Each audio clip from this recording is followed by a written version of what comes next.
With permission, Mr. Speaker, I would like to update the House ahead of this week's European Council. We are entering the final stages of these negotiations. This is the time for cool, calm heads to prevail, and it is the time for a clear-eyed focus on the few remaining but critical issues that are still to be agreed. Yesterday, the Secretary of State for exiting the European Union went to Brussels for further talks with Michel Barnier. There has inevitably been a great deal of inaccurate speculation, so I want to set out clearly for the House the facts as they stand. First, we have made real progress in recent weeks on both the withdrawal agreement and the political declaration on our future relationship. And I want to pay tribute to both negotiating teams for the many, many hours of hard work that have got us to this point. In March, we agreed legal text around the implementation period, citizens' rights, and the financial settlement. And we've now made good progress on text concerning the majority of the outstanding issues. Taken together, the shape of a deal across the vast majority of the withdrawal agreement, the terms of our exit, are now clear. We also have broad agreement on the structure and scope of the framework for our future relationship, with progress on issues like security, transport and services. And perhaps most significantly, we have made progress on Northern Ireland, where, Mr. Speaker, the EU have been working with us to respond to the very real concerns we had on their original proposals. Mr. Speaker, let me remind the House why this is so important.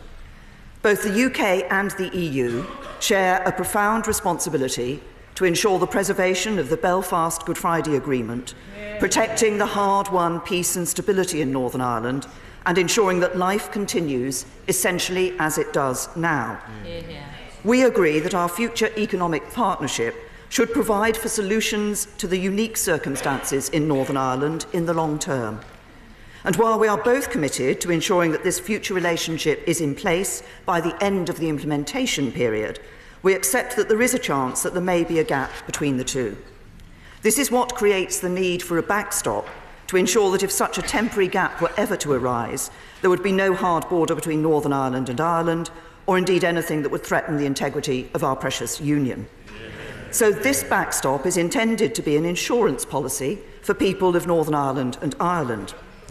Previously, the European Union had proposed a backstop that would see Northern Ireland carved off in the EU's customs union and parts of the single market, separated through a border in the Irish Sea from the UK's own internal market.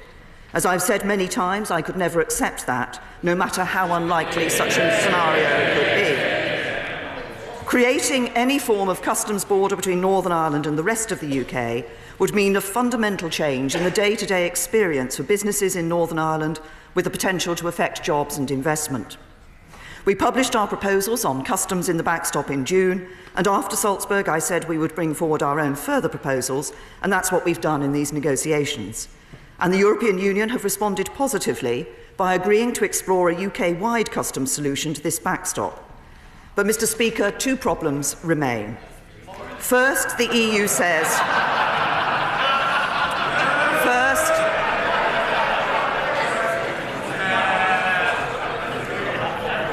First, the EU says there is not time to work out the detail of this UK-wide solution in the next few weeks. So even with the progress we have made, the EU still requires a backstop to the backstop, effectively an insurance policy for the insurance policy. And they want this to be the Northern Ireland-only solution that they had previously proposed. We have been clear that we cannot agree to anything that threatens the integrity of our United Kingdom. And I'm sure the whole House shares the government's view on this. Indeed, the House of Commons set out its view when agreeing unanimously Part 6, Section 55 of the Taxation Cross-Border Trade Act on a single United Kingdom customs territory. This states, quote, "It shall be unlawful for Her Majesty's Government to enter into arrangements under which Northern Ireland forms part of a separate customs territory to Great Britain." So, Mr. Speaker, this message is clear, not just from this government, but from this whole House. Second, Mr. Speaker, I need to be able to look the British people in the eye and say this backstop is a temporary solution. People are rightly concerned that what is only meant to be temporary could become a permanent limbo, with no new relationship between the UK and the EU ever agreed. I'm clear we are not going to be trapped permanently in a single customs territory, unable to do meaningful trade deals. So it must be the case, first, that the backstop should not need to come into force. Second, that if it does, it must be temporary. And third, while I do not believe this will be the case, if the EU were not to cooperate on our future relationship, we must be able to ensure that we cannot be kept in this backstop arrangement indefinitely. I would not expect this House to agree to a deal unless we have the reassurance that the UK as a sovereign nation has this say over our arrangements with the EU. Mr. Speaker, I do not believe the UK and the EU are far apart. We both agree that Article 50 cannot provide the legal basis for a permanent relationship, and we both agree this backstop must be temporary. So we must now work together to give effect to that agreement. Mr. Speaker, so much of these negotiations are necessarily technical, but the reason this all matters is because it affects the future of our country. It affects jobs and livelihoods in every community. It is about what kind of country we are and about our faith in our democracy. Of course, it is frustrating that almost all of the remaining points of disagreement are focused on how we manage a scenario which both sides hope should never come to pass, and which, if it does, will only be temporary. We cannot let this disagreement derail the prospects of a good deal and leave us with the no-deal outcome that no one wants. I continue to believe that a negotiated deal is the best outcome for the UK and for the European Union. I continue to believe that such a deal is achievable, and that is the spirit in which I will continue to work with our European partners, and I commend this statement to the House.